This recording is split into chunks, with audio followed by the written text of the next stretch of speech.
Story time audio ബുക്സിലേക്ക് എല്ലാവർക്കും സ്വാഗതം. ജോയ്സി എഴുതിയ കാണാത്ത തീരങ്ങൾ. രാജശ്രീ ബാൽക്കണിയിൽ നിന്ന് ഗേറ്റിലേക്ക് നോക്കുകയായിരുന്നു. രാജഗോപാലും ശ്രീലക്ഷ്മിയും കയറിയ കാർ ഗേറ്റ് കടന്ന് പാഞ്ഞു പോകുന്നത് കണ്ടു. എല്ലാം പെട്ടെന്ന് കഴിഞ്ഞു. എന്താണ് കാര്യമെന്നറിയാതെ രാജശ്രീ അന്തം വിട്ടു നിൽക്കെ കോണിപ്പടി ഓടിക്കയറി നന്ദന വന്നു. അമ്മേ, അവർ പോയല്ലോ? നന്ദന അമ്പരപ്പിൽ ചോദിച്ചു. ആ, പോയി. അതെന്താ ഇത്ര പെട്ടെന്ന്? ഞാൻ കണ്ടു പോണത്. ഇതെങ്ങോട്ടാ പോണത് എന്ന് ചോദിച്ചിട്ട് ഒന്നും പറയാതെ രണ്ടുപേരും കൂടെ ഒറ്റപ്പോക്ക്. ഞാൻ സിറ്റൗട്ടിലേക്ക് ചെല്ലുമ്പോഴേക്കും രണ്ടുപേരും കാറിൽ കയറിക്കഴിഞ്ഞു.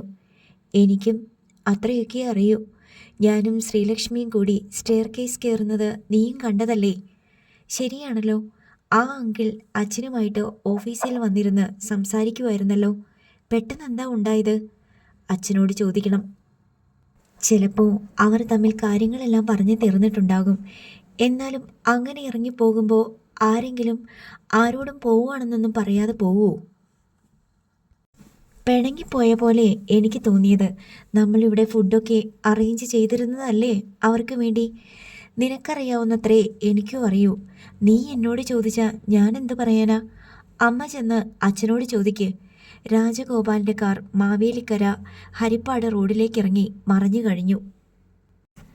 രാജശ്രീ ഭർത്താവിൻ്റെ ഓഫീസ് റൂമിന് നേർക്ക് ചെന്നു. നെറ്റിയിൽ ഇടത് കൈവിരലുകൾ ഊന്നി കണ്ണുകളടച്ച് ജയദേവൻ നമ്പ്യാർ ഇരിക്കുന്നത് കണ്ടു. കാൽ പെരുമാറ്റം കേട്ട് അയാൾ കണ്ണു തുറന്നു. അവർ പോയല്ലോ ചേട്ടാ. പെട്ടെന്ന് പിണങ്ങിപ്പോയ മാതിരി. പിണങ്ങിപ്പോയതായിരിക്കും. എന്തിന്?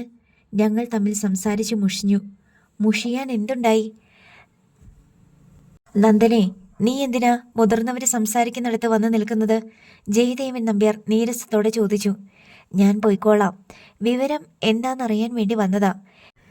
വിവരം ഇത്രയേ ഉള്ളൂ. അവരുടെ മകളുമായിട്ടുള്ള കല്യാണം നടത്താൻ പറ്റില്ല. ശോ, എന്താ അച്ഛ കാര്യം? ഇപ്പം തന്നെ പറയണോ? വേണ്ട, ഞാൻ പോയേക്കാം. അച്ഛൻ അല്പം മുഷിഞ്ഞിട്ടാണെന്ന് മനസ്സിലായി നന്ദന അപ്പോൾ തന്നെ പിൻവാങ്ങി. സത്യമായിട്ടും കല്യാണം നടക്കില്ലേ ജയേട്ടാ? ഇല്ല. ജാതകത്തിൻ്റെ പ്രശ്നമാണോ?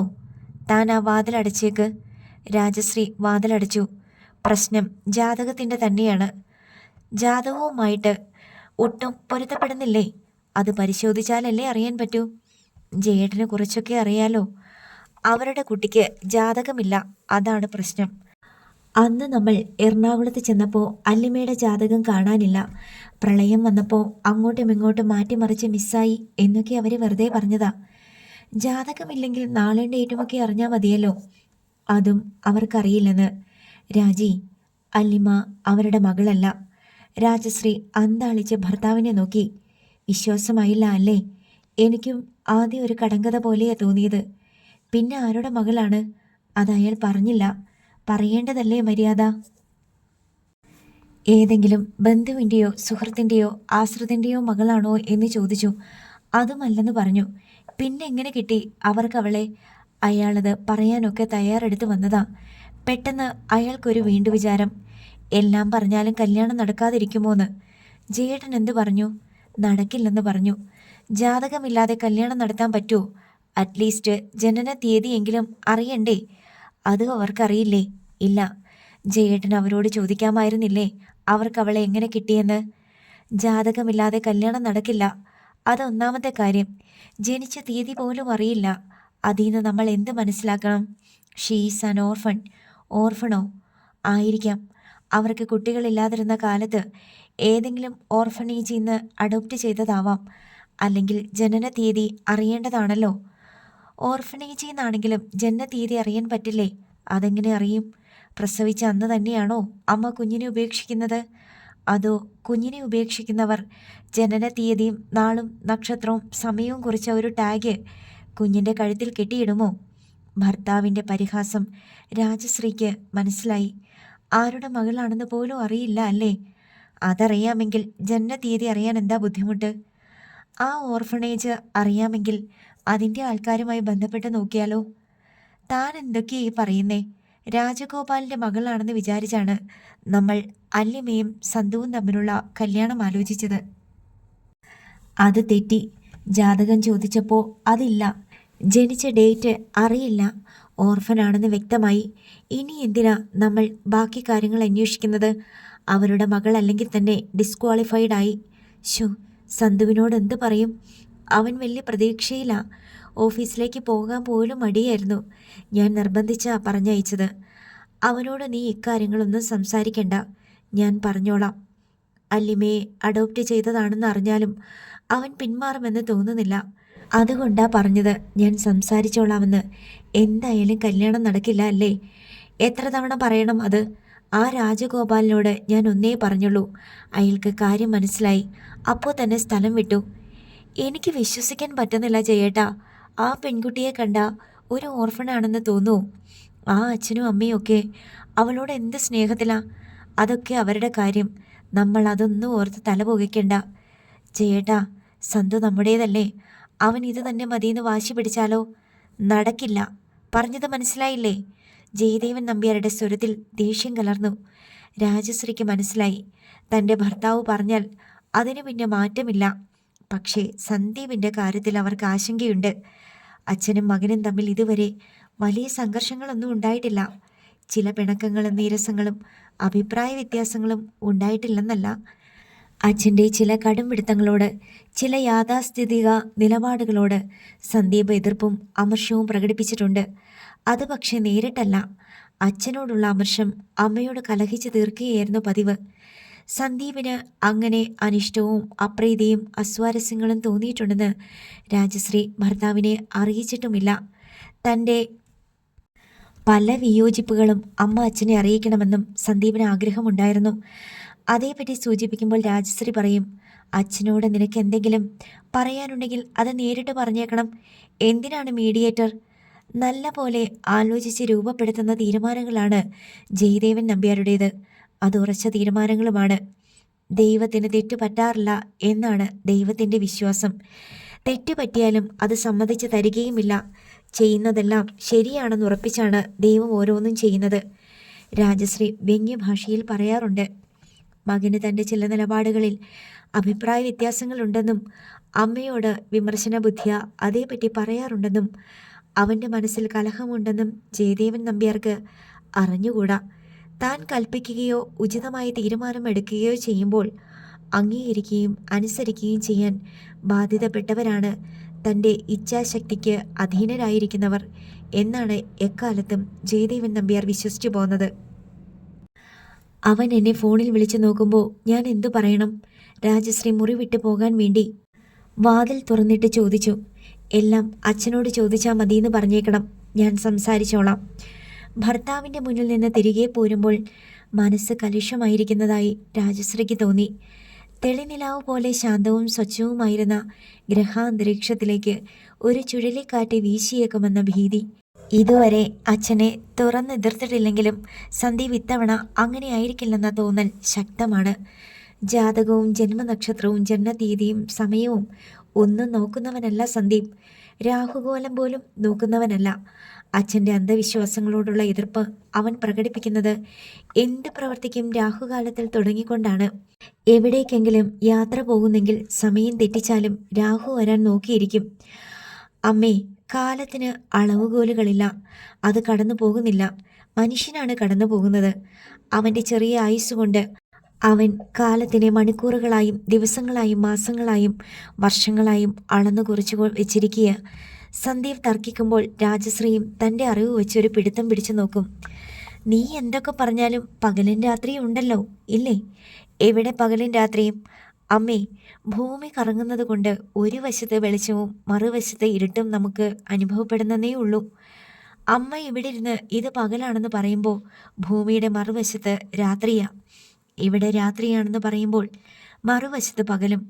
അമ്മ ബഹിരാകാശത്ത് പോയി നിന്നിട്ട് നോക്കിയാലോ, ഭൂമി ഒരു പന്ത് പോലെ വെറുതെ നിൽക്കുന്നതായിട്ട് തോന്നും. ശൂന്യാകാശത്ത് രാത്രിയും പകലും ഉണ്ടോ? ഇല്ല. ഞാൻ ബഹിരാകാശത്ത് പോയിട്ടില്ല, എനിക്കറിയില്ല. അമ്മേ, അച്ഛൻ്റെ ഓഫീസ് റൂമിലെ മേശപ്പുറത്തിരിക്കുന്ന വലിയ ഗ്ലോബില്ലേ, അതിൽ കുറച്ച് തേൻ പുരട്ടി വെച്ചാൽ അതിൽ നിറയെ ഉറുമ്പുകൾ കയറി പൊതിയും. അമ്മ അച്ഛൻ്റെ ടേബിൾ ലാമ്പ് ഓൺ ചെയ്തിട്ട് ഗ്ലോബ് പതിയെ കറക്കണം. അതിൻ്റെ പ്രകാശം കിട്ടുന്ന ഭാഗത്തുള്ള ഉറുമ്പുകളെല്ലാം കൂടി വിളിച്ചു പറയുക, ഇവിടെ പകലാണെന്ന്. മറുവശത്തുള്ള ഉറുമ്പുകൾ പറയുന്നു ഇവിടെ രാത്രിയാണെന്ന്. അമ്മയ്ക്ക് ഇതെല്ലാം കേൾക്കാമെന്ന് വെക്ക്. അമ്മ ചിരിച്ച് ചിരിച്ച് തലതല്ലും. അത്രയേ ഉള്ളൂ ഈ ഭൂമിയുടെയും മനുഷ്യരുടെയും കാര്യം. ബഹിരാകാശത്ത് നിന്നുകൊണ്ട് നോക്കുമ്പം ഇത്തരം വാദപ്രതിവാദങ്ങളെപ്പറ്റിയൊന്നും രാജശ്രീ ജയദേവൻ നമ്പ്യാരോട് പറഞ്ഞിട്ടില്ല. മകൻ്റെ ആഹ്ലാദം തെറ്റിച്ചാൽ ജയദേവൻ നമ്പ്യാർ പറയും. അവൻ്റെ അഹങ്കാരം പുതിയ തലമുറയ്ക്ക് ആചാരങ്ങളിലും അനുഷ്ഠാനങ്ങളിലും വിശ്വാസമില്ലാതെ വരികയാണ്. ആയിരക്കണക്കിന് വർഷങ്ങൾ കൊണ്ട് രൂപപ്പെടുത്തിയെടുത്ത മാമൂലുകളെയാണ് വെറും 20ഓ 25ഓ വർഷത്തെ അനുഭവജ്ഞാനം കൊണ്ട് അവർ തള്ളിക്കളയുന്നത്. ഇതെല്ലാം ആലോചിച്ചുകൊണ്ട് രാജശ്രീ കോണിപ്പടി ഇറങ്ങുമ്പോൾ താഴെ ഡൈനിങ് ടേബിളിൽ ഇരുന്ന് മൊബൈൽ ഫോൺ റിങ് ചെയ്യുന്നുണ്ടായിരുന്നു. അവർ ധൃതിയിൽ ഇറങ്ങിച്ചെന്നു. അപ്പോഴേക്കും നന്ദന എവിടെ നിന്നോ പാഞ്ഞെത്തി ഫോൺ എടുത്തു. അമ്മ വരുന്നത് കണ്ട് അവൾ ചോദിച്ചു, സന്ധ്യവേട്ടനാ? വേണ്ട, എടുക്കണ്ട. ഫോൺ റിങ് ചെയ്ത് തീരുന്നത് വരെ അവർ കാത്തു നിന്നു. അമ്മ കോൾ എടുത്തില്ലെങ്കിൽ എന്നെ വിളിക്കും. നീയും എടുക്കണ്ട. അതെന്തിനാ നമ്മൾ ഫോൺ എടുക്കാതിരിക്കുന്നേ? നമ്മൾ സംസാരിച്ചാൽ ശരിയാവത്തില്ല. അവനോട് അച്ഛൻ പറഞ്ഞോളും. അല്ലി ചേച്ചിയുമായിട്ടുള്ള കല്യാണം നടക്കില്ല എന്നുള്ളത് തീർച്ചപ്പെടുത്തിയോ? ആ, നടക്കില്ല. അച്ഛൻ എന്താ കാരണം പറഞ്ഞത്? രണ്ടു കൂട്ടരുടെയും അച്ഛന്മാർ തമ്മിൽ സംസാരിച്ച് പിണങ്ങി, അത്രയേ ഉള്ളൂ. എന്തിനാ പിണങ്ങിയത്? എന്നോട് അത്രേ പറഞ്ഞിട്ടുള്ളൂ. അച്ഛൻ അവരെ ഇഷ്ടപ്പെട്ടില്ല, അത്ര തന്നെ. നമ്മൾ എറണാകുളത്ത് പോയിട്ട് വന്നപ്പോൾ അങ്ങനെ അല്ലല്ലോ പറഞ്ഞത്. നല്ല മനുഷ്യരാണെന്നല്ലേ? അച്ഛൻ ആ ഫാമിലിയും ഇഷ്ടപ്പെട്ടു, അല്ലി ചേച്ചിയെയും ഇഷ്ടപ്പെട്ടു. ഇപ്പോഴെന്താ ഇങ്ങനെയൊരു മാറ്റം? പറഞ്ഞില്ലേ മോളെ, അവർ തമ്മിൽ എന്തോ പറഞ്ഞു തെറ്റി. ആണുങ്ങളുടെ കാര്യമല്ലേ, അഹങ്കാരികളല്ലേ എല്ലാം. ദേ, സന്ധ്യവേട്ടൻ്റെ അടുത്ത് ഇങ്ങനൊന്നും പറഞ്ഞ ഒരു കാര്യവും ഇല്ല കേട്ടോ. ഞാൻ പറഞ്ഞേക്കാം, അച്ഛൻ്റെ വിചാരം സന്ധ്യവേട്ടനൊരു പൂച്ചക്കുഞ്ഞാണെന്നാ. നമുക്കിപ്പോൾ എന്ത് ചെയ്യാൻ പറ്റും? അമ്മ അച്ഛനോട് കാര്യം ചോദിച്ചില്ലേ? ചോദിക്കേണ്ടതല്ലേ? അമ്മയ്ക്ക് അതിനുള്ള അവകാശമില്ലേ? രാജശ്രീ മകളെ സൂക്ഷിച്ചു നോക്കി. മകൾ പോലും അവകാശങ്ങളെപ്പറ്റി ബോധവതിയാണ്. അച്ഛൻ അവനോട് നേരിട്ട് പറഞ്ഞോളാം എന്ന് പറഞ്ഞപ്പോൾ പിന്നെ എന്ത് ചോദിക്കാനാ? എന്തെങ്കിലും ന്യായമായ കാരണം കാണും, അല്ലാതെ അച്ഛൻ ഇങ്ങനെയൊരു തീരുമാനമെടുക്കില്ല. അച്ഛൻ്റെ ന്യായം സന്ധ്യവേട്ടനെ കൂടി ബോധ്യപ്പെടുത്തേണ്ടി വരും. ഇത് തമാശയല്ല കേട്ടോ.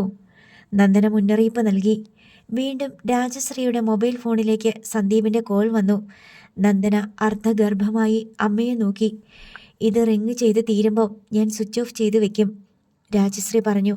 വേണ്ട, മണ്ടത്തരമൊന്നും കാണിക്കണ്ട. അത്ര ബുദ്ധിയില്ലാത്തവനൊന്നുമല്ല ഏട്ടൻ. താക്കീത് നൽകിയിട്ട് നന്ദന അവളുടെ മുറിയിലേക്ക് പോയി. ഒരൊറ്റ തവണ റിങ് ചെയ്തപ്പോഴേ അല്ലിമ കോൾ അറ്റൻഡ് ചെയ്തു. ഹലോ, ഇതെന്താ ഫോൺ റിങ് ചെയ്തില്ലല്ലോ? അതിനു മുമ്പേ അറ്റൻഡ് ചെയ്തല്ലോ. സന്ദീപിൻ്റെ സ്വരത്തിലെ ആശ്ചര്യം തിരിച്ചറിഞ്ഞ് അല്ലിമ പറഞ്ഞു. ഇവിടെ ഡിസ്പ്ലേ തെളിഞ്ഞതും ഞാനെടുത്തു. ഫോൺ കയ്യിൽ വെച്ച് നോക്കിയിരിക്കുമായിരുന്നു, അല്ലിമ പറഞ്ഞു. എന്നാൽ പിന്നെ എന്നെ വിളിച്ചുകൂടായിരുന്നോ? വിളിക്കണമെന്ന് 100 വട്ടം വിചാരിച്ചതാ. ഓഫീസിലല്ലേ, എന്തെങ്കിലും ജോലി തിരക്കിലാണെങ്കിൽ ശല്യമാവൂലോ എന്ന് വിചാരിച്ചിട്ടാ. അത്ര വലിയ തിരക്കൊന്നും ഇല്ലെന്നേ. ഇനി അഥവാ ആണെങ്കിലും കുഴപ്പമില്ല. തൻ്റെ നമ്പർ എൻ്റെ ഫോണിൽ തെളിയുന്നത് കാണുന്നതേ തന്നെ എന്തൊരു സന്തോഷമാണെന്നോ. ഇവിടെയും അങ്ങനെ തന്നെയാ. പക്ഷേ വിളിച്ചിട്ട് മറുപടി ഇല്ലെങ്കിൽ പിന്നെ ടെൻഷനാ. ഞാൻ ബിസിന്ന് ടൈപ്പ് ചെയ്ത് സെൻഡ് ചെയ്താൽ പോരെ? അതും ടെൻഷനാ. എന്നെക്കാളും വലിയ ബിസിയോ? തോറ്റു. കൂടെ സന്ദീപിൻ്റെ ചിരിയും അവൾ കേട്ടു. ഹരിപ്പാട് പോയവരുടെ വിശേഷങ്ങൾ വല്ലതും അറിഞ്ഞോ? അല്ലിമ ചോദിച്ചു. അവിടെ എന്ത് വിശേഷം?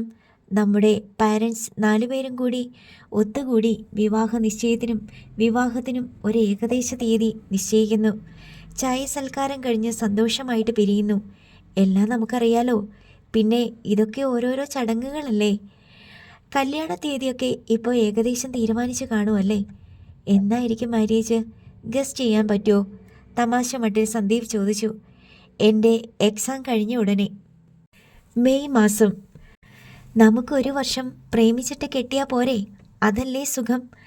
അതിനേക്കാൾ സുഖമല്ലേ കെട്ടിയിട്ട് പ്രേമിക്കുന്നത്? അലിമ ചിരിച്ചും കൊണ്ട് ചോദിച്ചു. ഇപ്പോഴത്തെ ത്രില്ലങ്ങ് പോകും, പിന്നെ എന്തോ ആകാലോ. ഇപ്പോഴാണെങ്കിൽ സ്നേഹിച്ച് സ്നേഹിച്ച് കൊതിച്ച് കൊതിച്ച് എന്ത് രസമാ. എനിക്കിനി സന്ധ്യവേട്ടൻ്റെ അടുത്ത് വന്നിരിക്കുന്നതാ രസം. ആ ദിവസം എത്രയും പെട്ടെന്ന് വന്നാൽ മതിയെന്ന. അതൊന്നും നമ്മുടെ കയ്യിലല്ല. അച്ഛനമ്മമാരും പിന്നെ ജോത്സ്യരും കൂടിയല്ലേ നിശ്ചയിക്കുന്നത്. ഇപ്പോൾ എല്ലാം ഫിക്സ് ചെയ്ത് കാണുമല്ലേ? അല്ലുമ്മ സന്തോഷത്തിരിയിൽ ചാഞ്ചാടിക്കൊണ്ട് ചോദിച്ചു. എക്സാക്റ്റ് ഡേറ്റ് ഇന്ന് ഡിസൈഡ് ചെയ്യില്ല. അതൊക്കെ ജോത്സ്യരുടെ കയ്യിലാ. തൻ്റെ ജാതകം കൊണ്ടുപോയിട്ടില്ലേ? ഇല്ലെന്ന് തോന്നുന്നു. ജാതകമൊക്കെ വേണോ? പിന്നെ അച്ഛനത് നിർബന്ധമാ. തൻ്റെ പേരൻസിനോട് പ്രത്യേകം പറഞ്ഞിട്ടുണ്ടല്ലോ. ഞാൻ ഇന്നേ വരെ എൻ്റെ ജാതകം കണ്ടിട്ടില്ല. അതിനെപ്പറ്റി ആരെങ്കിലും പറയുന്നതും കേട്ടിട്ടില്ല.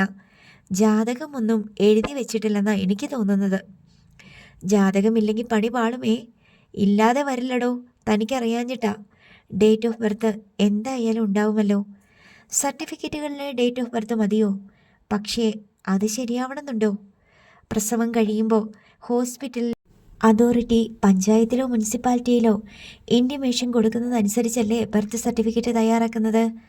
അത് ചിലപ്പോൾ ഒരു ദിവസമൊക്കെ മാറിപ്പോയെന്ന് വരാം. എന്നാലും വീട്ടുകാർക്ക് ഓർമ്മയുണ്ടാവുമല്ലോ, സന്ദീപ് പറഞ്ഞു. അത് ശരിയാ. അച്ഛനും അമ്മയ്ക്കും കറക്റ്റായിട്ട് അറിയാതെ വരില്ല. എറണാകുളമല്ലേ തൻ്റെ ജന്മസ്ഥലം? അല്ല, ഞാൻ കോയമ്പത്തൂര് ജനിച്ചത്. അവിടെ എങ്ങനെ? അച്ഛന് BSNL-ൽ ആയിരുന്നു ജോലി. കുറേ ട്രാൻസ്ഫറൊക്കെ കഴിഞ്ഞിട്ടാ എറണാകുളത്ത് വന്ന് സെറ്റിലായത്. ഓ, അത് ശരി. നാടോടികളായിരുന്നു അല്ലേ? സന്ദീപ് തമാശ മട്ടിൽ പറഞ്ഞു.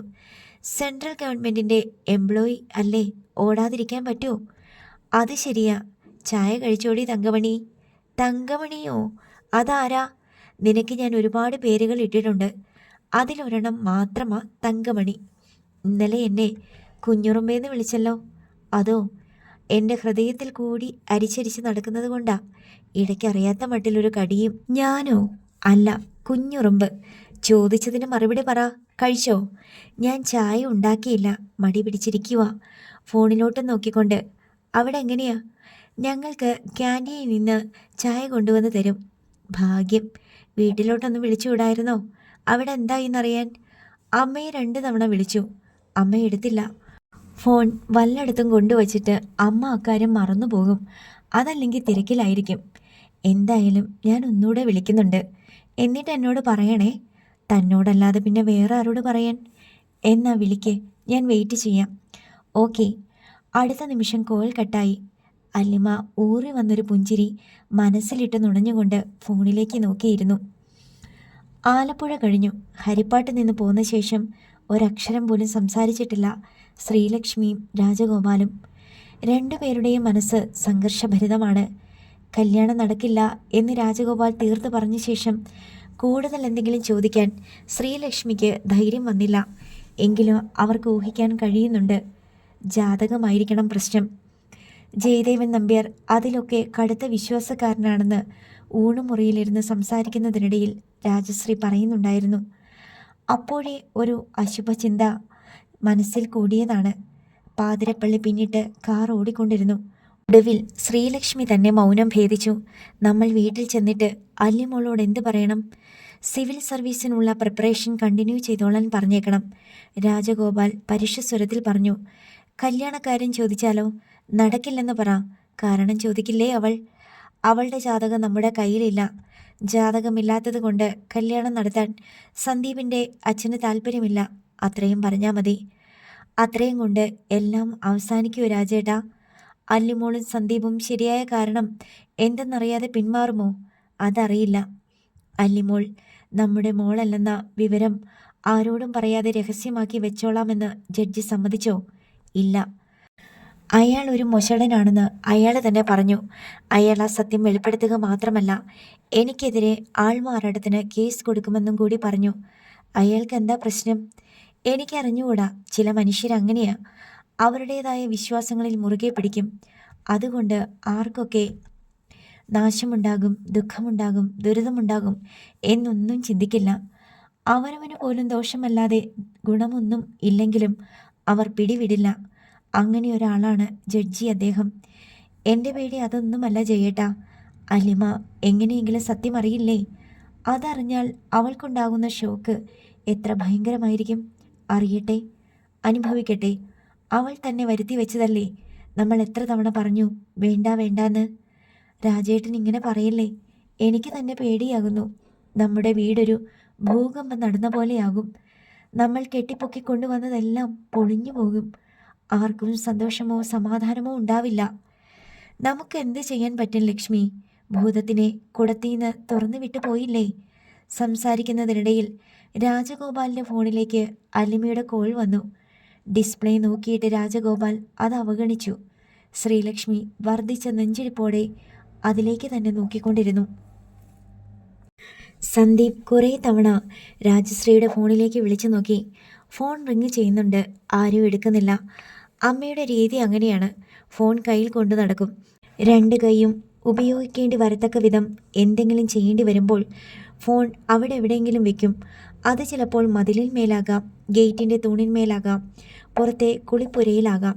വേണമെങ്കിൽ ഫ്രിഡ്ജിലും ഫോൺ വെച്ച് മറക്കും അമ്മ. നന്ദനയെ 2 തവണയേ വിളിച്ചുള്ളൂ.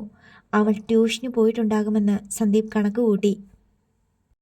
എന്നാലും എന്തോ ഒരു പന്തികേട് മനസ്സിൽ തോന്നുകയും ചെയ്തു. അച്ഛനെ വിളിക്കാൻ അവന് മടിയുണ്ടായിരുന്നു. എങ്കിലും ഉത്കണ്ഠയുടെ സമ്മർദ്ദം കൊണ്ട് സന്ദീപ് അച്ഛനെ മൊബൈലിൽ വിളിച്ചു. കുറച്ച് റിങ് ചെയ്ത ശേഷമാണ് മറുവശത്ത് ഫോൺ അറ്റൻഡ് ചെയ്തത്. അച്ഛാ, ഞാനാ. പ്രത്യേകം പറയേണ്ട കാര്യമില്ലെങ്കിലും ഒരു തുടക്കത്തിന് വേണ്ടി സന്ദീപ് പറഞ്ഞു. നീയാണെന്ന് മനസ്സിലായി. എന്താ? അമ്മ ഫോൺ എടുക്കുന്നില്ല, എത്ര വിളിച്ചിട്ടും. എവിടെയെങ്കിലും വെച്ച് മറന്നതായിരിക്കും, അല്ലെങ്കിൽ സൈലൻറ്റിലായിരിക്കും ഫോൺ. ഉറങ്ങുമ്പോൾ മാത്രമേ അമ്മ ഫോൺ സൈലൻറ്റിൽ വയ്ക്കാറുള്ളൂ, പിന്നെ നാമം ചെല്ലുമ്പോഴും. ആ, ഇപ്പോൾ സന്ധ്യ കഴിഞ്ഞില്ലേ? നീ കുറച്ച് കഴിഞ്ഞ് വിളിച്ചു നോക്ക്. വന്നവരൊക്കെ പോയോ അച്ഛാ? അവരെപ്പോഴേ പോയി. ഫുഡൊക്കെ കഴിച്ചിട്ടാണോ പോയത്? ഇല്ലെന്ന് തോന്നുന്നു. അവർക്ക് ധൃതിയുണ്ടായിരുന്നു. അല്ലെങ്കിലും 5 മണി നേരത്ത് എന്ത് ഫുഡ്? ചായയും സ്നാക്സും കൊടുത്തു. അവർക്ക് തൃപ്തിക്കുറവൊന്നും ഇല്ലല്ലോ അല്ലേ? നമ്മൾ അവരോട് മോശമായിട്ട് പെരുമാറിയില്ലല്ലോ, പിന്നെ എന്നത്തിനാ അതിർത്തി? അത് ശരിയാ. പിന്നെ മാരേജിൻ്റെ കാര്യം എന്തെങ്കിലും? ഇന്ന് മിക്കവാറും ഡേറ്റ് ഫിക്സ് ചെയ്യുമെന്ന് അമ്മ പറഞ്ഞിരുന്നു. അത്ര തിടുക്കപ്പെടേണ്ട കാര്യമില്ലല്ലോ. എല്ലാം കറക്റ്റാണെങ്കിൽ എപ്പോൾ വേണമെങ്കിലും നടത്താവുന്നതല്ലേ ഉള്ളൂ. ഞാൻ വിവരം അറിയാൻ വേണ്ടി വിളിച്ചതാ. അച്ഛനെ ബുദ്ധിമുട്ടിക്കുന്നില്ല, ഞാൻ അമ്മയെ വിളിച്ചോളാം. അമ്മയെ വിളിക്കണമെന്നില്ല. നിനക്ക് എന്തെങ്കിലും ചോദിക്കാനോ അറിയാനോ ഉണ്ടെങ്കിൽ ഫോണിൽ കൂടി ചോദിക്കുകയും പറയുകയും വേണ്ട. അതൊക്കെ ഇവിടെ വന്നിട്ട് മതി. വേറെ ആരോടും ചോദിക്കണ്ട, എന്നോട് മാത്രം. മനസ്സിലായോ? ശരി. ഇനി എന്നോട് സംസാരിച്ചിട്ടല്ലാതെ അലിമയെയും വിളിക്കണ്ട. പക്ഷെ അവൾ എന്നെ വിളിക്കും. ബിസിയാണെന്ന് ടെക്സ്റ്റ് ചെയ്താൽ മതി. അതോടെ സന്ദീപിന് സംശയമായി. ശരി, ഫോൺ വെക്കുകയാണ്. നീ ഡ്യൂട്ടിയിലല്ലേ? അതിൽ കോൺസെൻട്രേറ്റ് ചെയ്യ്. കോൾ കട്ടായിട്ടും സന്ദീപ് ഫോൺ കയ്യിൽ പിടിച്ചുകൊണ്ട് അങ്ങനെ തന്നെ ഇരുന്നു. അല്ലിമ സന്ദീപിൻ്റെ നമ്പറിലേക്ക് വിളിച്ചപ്പോൾ ബിസിയാണെന്ന റിട്ടേൺ മെസ്സേജാണ് വന്നത്. ഒരു പക്ഷേ ജോലി തിരക്കിൽ പെട്ടുപോയിരിക്കാം എന്നവൾ കരുതി. അല്ലിമ വിശാഖിനും വിന്ദാരയ്ക്കും ചായ ഉണ്ടാക്കി കൊടുത്തു. വിന്ദാരയ്ക്ക് ട്യൂഷനുണ്ട്. വിശാഖ് ക്രിക്കറ്റ് മൈതാനത്ത് നിന്ന് തിരിച്ചു വന്നതേയുള്ളൂ. അല്ലിമ രാജഗോപാലിൻ്റെ നമ്പർ വിളിക്കാൻ വേണ്ടി എടുത്തെങ്കിലും അച്ഛൻ ഡ്രൈവ് ചെയ്യുകയാണെങ്കിലോ എന്ന സംശയത്തിൽ ശ്രീലക്ഷ്മിയുടെ നമ്പറിലേക്കാണ് വിളിച്ചത്. ഹലോ. അമ്മയുടെ സ്വരവും കാറിൻ്റെ ഇരമ്പലും ഹോൺ ശബ്ദങ്ങളും മറ്റും കോലാഹലങ്ങളും കേൾക്കാനായി. അമ്മേ, നിങ്ങൾ എവിടെയാ? തിരിച്ചു വന്നുകൊണ്ടിരിക്കുക മോളെ. ബിന്ദു ട്യൂഷന് പോയോ? ഇല്ല, ചായ കുടിക്കുന്നു. ഇപ്പോൾ പോകും. വിശാഖ് എന്തിയേ? ലോകകപ്പ് കഴിഞ്ഞ് വന്നു. ബിസ്ക്കറ്റ് ടിന്നിൽ കൈയിട്ട് വാരുന്നു. കുസൃതിയോടെയാണ് അല്ലിമ പറഞ്ഞത്. ഞങ്ങൾ ചേർത്തല കഴിഞ്ഞു. ഇനി കൂടി വന്ന 1.5 മണിക്കൂറിനകത്തെത്തും. വീണ്ടും അമ്മ എന്തെങ്കിലും പറയുമെന്ന് അല്ലിമ കാതോർത്തു. തീർന്നോ? ഒന്നും പറയാനില്ലേ? അല്ലിമ തിരക്കി. എന്തു പറയാനാ? ഹരിപ്പാട്ട് പോയ വിശേഷം. ഞാനതറിയാനല്ലേ വിളിക്കുന്നേ. ഈ ഡ്രൈവിങ്ങിനിടെ പറയണോ? അവിടെ വന്നിട്ട് പറഞ്ഞാൽ പോരെ? മതി. എന്നാലും ഒരു ആങ്സൈറ്റി. അച്ഛനല്ലേ ഡ്രൈവ് ചെയ്യുന്നേ? അമ്മയ്ക്ക് സംസാരിക്കാമല്ലോ. ഡ്രൈവ് ചെയ്യുന്നത് അച്ഛനാണെങ്കിലും ഞാനാണ് നാവിഗേറ്റർ. അത് ശരിയാണെന്ന് അല്ലിമയ്ക്കും അറിയാം. അമ്മ മുൻ സീറ്റിലാണെങ്കിൽ ആര് ഡ്രൈവ് ചെയ്താലും അമ്മയുടെ നിർദ്ദേശങ്ങൾ വന്നുകൊണ്ടിരിക്കും. ഒരു ലോറി ഓവർടേക്ക് ചെയ്തു വരുന്നുണ്ടേ. ആ ബൈക്കുകാരനെ നോട്ട് ചെയ്തേക്കണേ. അവൻ എന്തെങ്കിലും കുഴപ്പമുണ്ടാക്കും. Slow slow. ദേ, അയാൾ കുറുകെ ചാടാൻ നിൽക്കുന്നു. Brake brake. ആ കാർ യു ടേൺ ചെയ്യാൻ പോകുകയാണ്. അങ്ങനെ അമ്മ പറഞ്ഞുകൊണ്ടേയിരിക്കും. ബ്രേക്ക് ചെയ്യേണ്ട ഘട്ടം വരുമ്പോൾ അമ്മ ചെരിപ്പിട്ട കാൽ കൊണ്ട് പ്ലാറ്റ്ഫോമിൽ അമർത്തി ചവിട്ടുകയും ചെയ്യും. എന്തെങ്കിലും നീരസത്തിലോ പിണക്കത്തിലോ ആണെങ്കിൽ മാത്രം മിണ്ടാതെ മുഖം വീർപ്പിച്ചിരിക്കും. എന്ത് വേണമെങ്കിലും ആയിക്കോ, എവിടെ കൊണ്ടിടിച്ചു കയറ്റിയാലും എനിക്കൊന്നുമില്ല. ഞാൻ മരിക്കാനും തയ്യാർ എന്ന മട്ടിലായിരിക്കും അപ്പോഴത്തെ ഇരിപ്പ്. എന്നാലും ചില നിർണായക സന്ദർഭങ്ങളിൽ തിരിഞ്ഞ് അച്ഛൻ്റെ നേർക്ക് ചാട്ടുളി പായിക്കുന്ന പോലൊരു നോട്ടമുണ്ട്. എവിടെ നോക്കിയാ ഡ്രൈവ് ചെയ്യുന്നേ, കണ്ടില്ലായിരുന്നോ എന്നൊക്കെയാണ് ആ നോട്ടത്തിൻ്റെ അർത്ഥം. അമ്മ ഹാപ്പിയാണോ? അലിമ എങ്ങും തൊടാതെ ഒരു ചോദ്യം തൊടുത്തു. അത്ര ഹാപ്പിയൊന്നുമല്ല. മറുപടി അപ്പോൾ തന്നെ കിട്ടി. എന്തു പറ്റി മൈ ഡിയർ മം? അവിടെ വന്നിട്ട് പറയാം. ഷോ, എനിക്ക് ടെൻഷനായല്ലോ. 1 മണിക്കൂറിനകത്ത് എത്തുമെന്ന് പറഞ്ഞല്ലോ മോളെ. പിന്നെന്താ? ഞാൻ സന്ധ്യവേട്ടനെ വിളിച്ചിരുന്നു. I'm busy right now എന്നൊരു മെസ്സേജാണ് വന്നത്. ഞങ്ങൾ അവിടെ വന്ന ശേഷം ഇനി അവനെ വിളിച്ചാൽ മതി. എന്തെങ്കിലും പ്രോബ്ലം ഉണ്ടോ അമ്മേ? ഉണ്ട്. അതാണ് അവിടെ വന്നിട്ട് സംസാരിക്കാമെന്ന് പറഞ്ഞത്. ഫോൺ വെച്ചോ? തീ ചൂടേറ്റ ഇളം തളിർ പോലെ അല്ലിമ ഒരു നിമിഷം കൊണ്ട് വാടിപ്പോയി. ഗൗരവതരമായ വിധത്തിൽ ഒന്നുമില്ലായിരിക്കും എന്നവൾ ആശ്വസിക്കാൻ ശ്രമിച്ചെങ്കിലും മനസ്സ് ഭഗ്നാശമായി. 2 കൂട്ടരും തമ്മിൽ യാതൊരുവിധ അപ്രിയങ്ങളും ഉണ്ടാകേണ്ട ആവശ്യമില്ല. ഞങ്ങൾ ഹരിപ്പാട് ചെന്നപ്പോഴും ഹരിപ്പാട്ടുകാർ ഇവിടെ വന്നപ്പോഴും സന്തോഷപ്രദമായിരുന്നു കാര്യങ്ങൾ. ഒരിടത്തും ഒരലോസരവും ഉണ്ടായില്ല. മുന്നോട്ടല്ലാതെ ഒരു ചുവട് പോലും പിന്നോട്ട് വെക്കേണ്ടി വന്നില്ല. പിന്നെ എന്താണ് പ്രശ്നം? അതിൻ്റെ ഒരു പ്രതിഫലനമാണോ സന്ദീപേട്ടൻ തനിക്ക് അയച്ച ബിസി മെസ്സേജ്? അല്ലിമയുടെ മനസ്സിൽ കാറും കോളും നിറഞ്ഞു. സന്ദീപ് തന്നെ തിരിച്ചു വിളിക്കുന്നേയില്ല എന്നത് അവളുടെ ആശങ്കയ്ക്ക് ആക്കം കൂട്ടി. രാത്രി 8 മണി കഴിഞ്ഞു. രാജഗോപാലും ശ്രീലക്ഷ്മിയും വീട്ടിലെത്തുമ്പോൾ ഗേറ്റും വാതിലും തുറന്നിട്ട് സിറ്റൗട്ടിൽ തന്നെ കാത്തു നിൽക്കുകയായിരുന്നു അല്ലിമ. കാർ പോർച്ചിൽ കാർ നിർത്തി രാജഗോപാൽ ഇറങ്ങി. മാർഗമധ്യേ എവിടെ നിന്നോ വാങ്ങിയ പച്ചക്കറി പഴങ്ങൾ അടങ്ങിയ ക്യാരി ബാഗുമായി ശ്രീലക്ഷ്മിയും ഇറങ്ങി വന്നു. അല്ലിമ ചെന്ന ക്യാരി ബാഗ് കൈ നീട്ടി വാങ്ങി. നീ ഇവിടെ തന്നെ വെയിറ്റ് ചെയ്യുകയായിരുന്നോ? ശ്രീലക്ഷ്മി തിരക്കി. ആ, ഇപ്പോൾ വരുന്നു പറഞ്ഞതുകൊണ്ട് ഞാൻ നോക്കിക്കൊണ്ടിരുന്നു. ഓരോ കാറിൻ്റെ ഹെഡ്ലൈറ്റ് കാണുമ്പോൾ വിചാരിക്കും എന്നാ വാ, സിറ്റൗട്ടിൽ നിൽക്കണ്ട. അമ്മയുടെ മുഖത്തെ ലാഘവത്വം കണ്ടപ്പോൾ പ്രശ്നം അത്ര ഗുരുതരമല്ലെന്ന് അല്ലിമയ്ക്ക് തോന്നി. അവൾ കിച്ചണിൽ കൊണ്ടുപോയി പഴവും പച്ചക്കറികളും ബേസിനിലാക്കി വെള്ളത്തിലിട്ട് വെച്ചു. അതിനുശേഷം അച്ഛന് ലെമൺ ടീയും അമ്മയ്ക്ക് പാൽ ചായയും ഉണ്ടാക്കി. അമ്മ ഡൈനിങ് ടേബിളിനരികെ കസേരയിലിരിക്കുന്നത് കണ്ട് ചോദിച്ചു, സാരി മാറുന്നില്ലേ അമ്മേ? ഒരു ക്ഷീണം. ചായ കുടിച്ചിട്ടാവാമെന്ന് കരുതി. അല്ലിമ കൊടുത്ത ചായ ശ്രീലക്ഷ്മി വാങ്ങി ഒരു കവിൾ കുടിച്ചു. നല്ല ചായ. Thank you. ഞാനിത് അച്ഛന് കൊടുത്തിട്ട് വരാം. ലെമൺ ടീയുമായി അല്ലിമ പോകുന്നത് ശ്രീലക്ഷ്മി വല്ലായ്മയോടെ നോക്കിയിരുന്നു. ഒരു കണക്കിൽ എല്ലാം നന്നായെന്ന് അവർക്ക് തോന്നി. അല്ലിമയ്ക്ക് ഇനി സിവിൽ സർവീസിന് ചേരാനായി കോച്ചിങ് ക്ലാസ്സിൽ പോകാം. സന്ദീപിന് നല്ല നാളും നക്ഷത്രവും ഒക്കെയുള്ള 10 പൊരുത്തങ്ങളും തികഞ്ഞ പെണ്ണിനെ കണ്ടുപിടിച്ച് കല്യാണം കഴിക്കാം. പക്ഷേ അല്ലിമയ്ക്ക് ഒരുത്തരം കൊടുത്തേ പറ്റൂ. കള്ളം പറഞ്ഞ് ഒഴിഞ്ഞു മാറാൻ വയ്യ. ഹരിപ്പാട്ട് നിന്ന് അവൾക്ക് സത്യങ്ങൾ അറിയാൻ കഴിഞ്ഞേക്കും.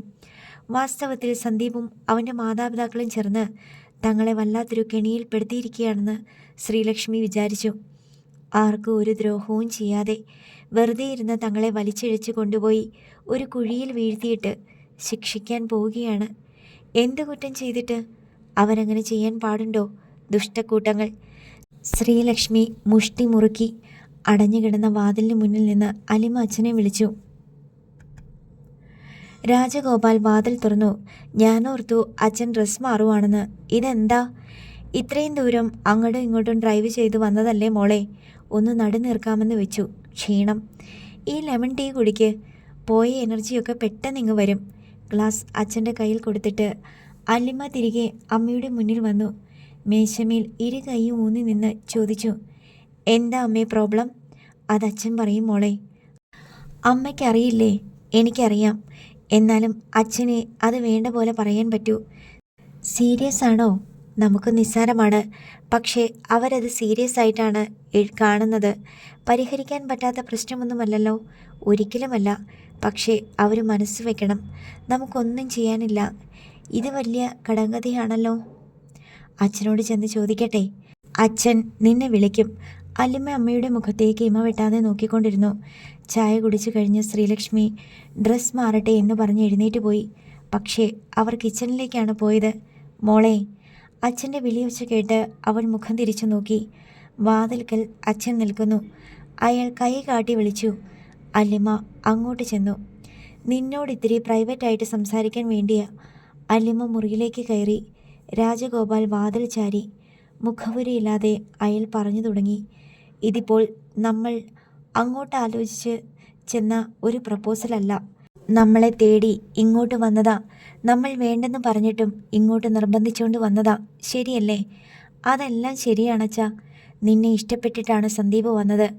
അല്ലാതെ നമ്മുടെ വീട് കൊള്ളാമല്ലോ എന്ന് കരുതിയിട്ടോ, അച്ഛനമ്മമാരെ ഇഷ്ടപ്പെട്ടിട്ടോ, ലക്ഷക്കണക്കിന് സ്ത്രീധനം കിട്ടുമെന്നോ വിചാരിച്ചിട്ടോ അല്ല. അല്ല, എന്നോടുള്ള ഇഷ്ടം കൊണ്ടാ. ആ ഇഷ്ടത്തിന് ആത്മാർത്ഥത അല്പമെങ്കിലും ഉണ്ടെങ്കിൽ അവൻ നിന്നെ കല്യാണം കഴിക്കും. അല്ലിമ ഒന്നും മനസ്സിലാകാതെ അച്ഛനെ നോക്കി. മോളെ, നിന്റെ ജാതകം നമ്മൾ എഴുതി വെച്ചിട്ടില്ല. നീ ജനിച്ച തീയതിയും സമയവും എനിക്കോ ലക്ഷ്മിക്കോ കൃത്യമായി അറിയില്ല.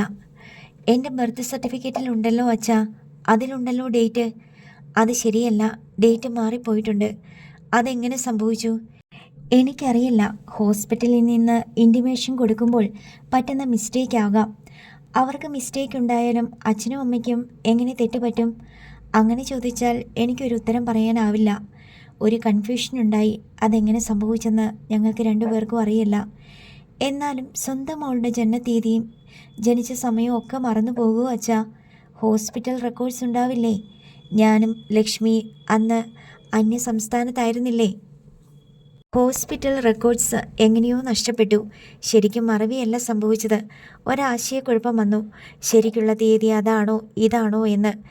മലയാള മാസ തീയതിയും ജന്മനക്ഷത്രത്തിൻ്റെ തീയതിയും ഇംഗ്ലീഷ് മാസത്തിൻ്റെ തീയതിയും തമ്മിൽ കൂടിക്കുഴഞ്ഞിട്ട് അങ്ങനെ സംഭവിച്ചതാ. ഞങ്ങൾ അതത്ര കാര്യമാക്കിയില്ല. പിറന്നാളൊക്കെ നിന്റെ ജന്മനക്ഷത്രം നോക്കി ആഘോഷിച്ചു പോന്നു. രാജഗോപാൽ കൂടുതൽ വിശദീകരിക്കാൻ നിൽക്കാതെ നിർത്തി. ഈ പറയുന്നതിലൊന്നും അച്ഛന് തന്നെ വിശ്വാസമില്ലാത്ത പോലെ തോന്നുന്നു കേട്ടിട്ട്. അല്ലിമ പറഞ്ഞു. അല്ല, ഞാനിത് പറയാനല്ല വിളിച്ചത്. നമ്മുടെ ഭാഗം സൂചിപ്പിച്ചെന്നേ ഉള്ളൂ. ചുരുക്കത്തിൽ ഇത്രയേ ഉള്ളൂ സംഗതി. അവർക്ക് ജാതകം കിട്ടണം. ഇല്ലെങ്കിൽ കല്യാണം നടക്കില്ല. അല്ലെങ്കിൽ ജനിച്ച തീയതിയും സമയവും കൊടുക്കണം. നമുക്ക് വേണമെങ്കിൽ കള്ളം പറയാം. പക്ഷേ നമ്മൾ ആരെയും ചീറ്റ് ചെയ്തിട്ടില്ല, ഇനി ചെയ്യുകയുമില്ല. അതാണ് നമ്മുടെ നിലപാട്. ജാതകം കിട്ടിയില്ലെങ്കിൽ മാരേജ് നടക്കില്ലെന്ന് ആരാ പറഞ്ഞത്? സന്ദീപിൻ്റെ അച്ഛൻ. ജാതകം പരിശോധിച്ച് പൊരുത്തം നോക്കാതെ കല്യാണം പറ്റില്ലെന്ന് തീർത്ത് പറഞ്ഞു. ജനന തീയതിയെങ്കിലും പറഞ്ഞിരുന്നെങ്കിൽ കുഴപ്പമില്ലായിരുന്നു, അല്ലേ അച്ഛാ? പക്ഷേ അതുകൊണ്ട് കാര്യമില്ല മോളെ. പൊരുത്തം നോക്കുമ്പോൾ ചേർന്നില്ലെങ്കിലോ? അപ്പോഴും അവർ കൈയൊഴിയും. സന്ദീപേട്ടൻ അറിഞ്ഞോ ഇങ്ങനെയാണ് സംസാരിച്ച് പിരിഞ്ഞതെന്ന്? അവൻ ഓഫീസിലായിരുന്നല്ലോ. ഇപ്പോൾ അവരറിയിച്ചിട്ടുണ്ടാകും. എൻ്റെ ജനനത്തീയതി പോലും കൃത്യമായിട്ട് അറിയില്ല എന്ന് പറയുന്നത് നമ്മുടെ ഭാഗത്തെ മിസ്റ്റേക്ക് അല്ലേ അച്ഛാ? അത് ഞാൻ സമ്മതിച്ചു. പക്ഷേ ഒരു ദിവസത്തിൻ്റെയോ മറ്റോ വ്യത്യാസമേ ഉള്ളൂ. അതിൻ്റെ പേരിൽ ഒരു വിവാഹം വേണ്ടെന്ന് വെക്കുന്നത് ശരിയാണോ? ഒരു കാര്യം ഓർക്കണം. നീ സന്ദീപിനു വേണ്ടി എന്തെല്ലാം ഉപേക്ഷിച്ചു. നിന്റെ സിവിൽ സർവീസ് മോഹം പോലും വേണ്ടെന്ന് വെച്ചില്ലേ? അതുപോലൊരു ത്യാഗ മനസ്ഥിതി മറുഭാഗത്തും വേണ്ടേ? അല്ലിമ തല താഴ്ത്തി ആലോചനയോടെ നിന്നു. ചെറിയ കാര്യമാണെന്ന് തോന്നിച്ചെങ്കിലും ഇത് ഗുരുതരമായ വിഷയമാണെന്ന് അവൾക്ക് മനസ്സിലായി. ചെറിയൊരു നിഗൂഢത അന്തർലീനമായി കിടപ്പുണ്ടെന്നും അവൾ സംശയിച്ചു. അടുത്ത ഭാഗം നാളെ.